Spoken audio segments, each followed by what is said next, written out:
What's up, LC heads? So I thought it'd be fun to take Vayne on an ogre hunt. I figure in this level. First of all, I wasn't sure what the elemental resistance was here as far as earth goes. I can't remember like the last time I tested an earth unit here, and come to find out, like, I think the birds are actually neutral to it, right? The ogre has 80% resistance or something like that, of course. But this is pretty cool because, you know, he does that big charge up power attack. We're going to make sure to let him get one of those off. And we're going to block it with our sandcastle. Yeah, apparently that's all it takes to block an ogre's hammer. So I just thought that was cool. Also, this level can pose a threat, I guess. Well, maybe it could 20 SC ago or 40, I don't know. Because the birds can cast a lot of spells. Now, I haven't taken anything to combat casting. Nothing to soften that blow at all. Right, here's his equipment. Same thing as yesterday. We got his gear. We have the Amulet of Will, which only helps us against soldiers, knights, snipers, sorcerers. We're not dealing with any of that here. So we're just getting, you know, some stats off of it. But we are rocking that Earth Hammer, right? Which is actually alright here because the ogre, he does block, so that has a chance to break enemy guard. Ogre does guard, right? And other than that, we have the set item for this character, set items. Here's what we've taken so far. I still have quite a few things to teach this character, considering I just got the UR arc he came with today. He doesn't have anti-chain damage on him. I thought that'd be fun. Yeah, two-handed hammer. Really, I haven't really used the anti-chain damage all that much yet, just because of where I've been running, but I'm fairly certain that can be very, very useful, right?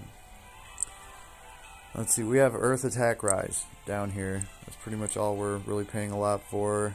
Savage Strike, Sharp Eyes, Hammer High Boost, right? I do not have anything to get MP back. So this guy's MP pool just has to last until the end of the fight. We got some advanced aim vitals.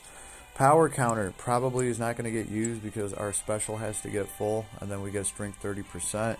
This is something I wanted to test out, and I'll probably do that afterwards, but it's just kind of a 5 SC handicap here, I guess, that we're really just not using.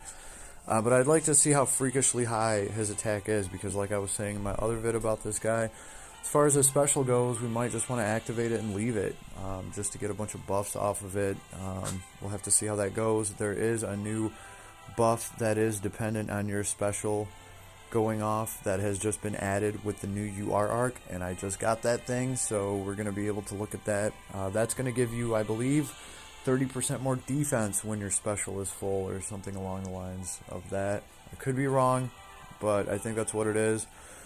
Regardless, that means a lot for this character because he already gets 100% more to his defense, or 100% more to his attack. So yeah, we got power counter in here, and that's why I got it, right?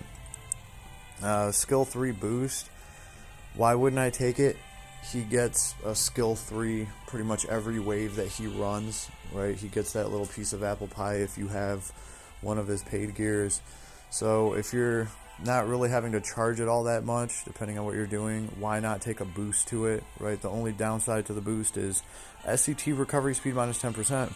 But when you're already starting with a bunch of these proccing already, right, and they just do so much, they just hit so much, it's an S3, so damage 20% more to it is just nice. It's just more consistent, right? I thought it was worth the 4 SC, since we're not technically having to actually charge most of our S3 because we're getting it from our paid gear. All right, of course, Proud Force. I honestly, you know what? I think a fair compromise would have been for this character.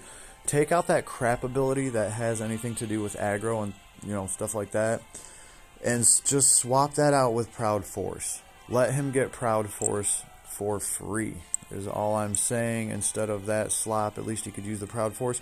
And we got some fast speed. So that's what we got. Oh, and we got the arc. That's right. Let's actually look at what this thing does.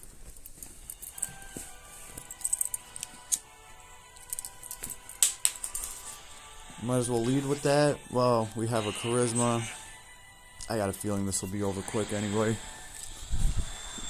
Here's that beautiful UR arc, baby.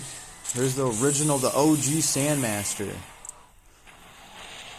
I don't know if that's her castle or what, but that's pretty badass.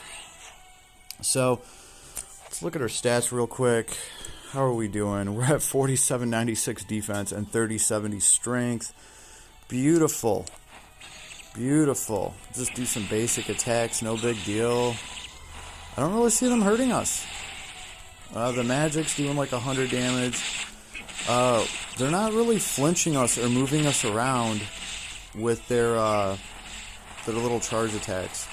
That's something cool, and I think he has a chance of just dodging some of that stuff or being flinch-proof to it while he's in sandcastle mode. Now, mind you, I've just been standing here letting them beat the shit out of me and just doing basic attacks and not getting interrupted. So now we actually switch over to damage mode. There's an S3. There's an S2.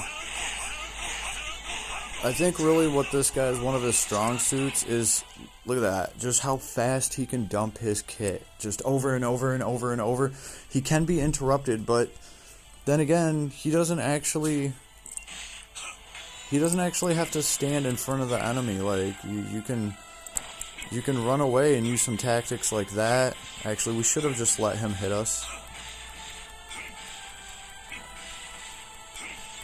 Right? And it's just the ease of use. He's so easy to use, right? I'm totally safe right now. Even if he starts glowing, he can't do anything to me. And then I can just be like, okay, let's end this. I instantly go into damage mode. And it's just easy peasy. Yeah. So, pretty cool ability user. IMO. I dig him. I think he's fun. And hey, like, you don't need to be hitting for 100,000 damage. If you can do something like this, I think his little trick is more than acceptable for me. I'll take that. I think that is pretty damn cool. I mean, when you just become that resilient that easily, yeah, that's definitely worth shaving off some of the damage cap. In my opinion, I think this character was a success. He's a fun, cool, new, different way to play and build. So, yeah, good job. Good job, Adis. Good job, last Cloudia. This one's pretty dope. Anyway, hope you enjoyed.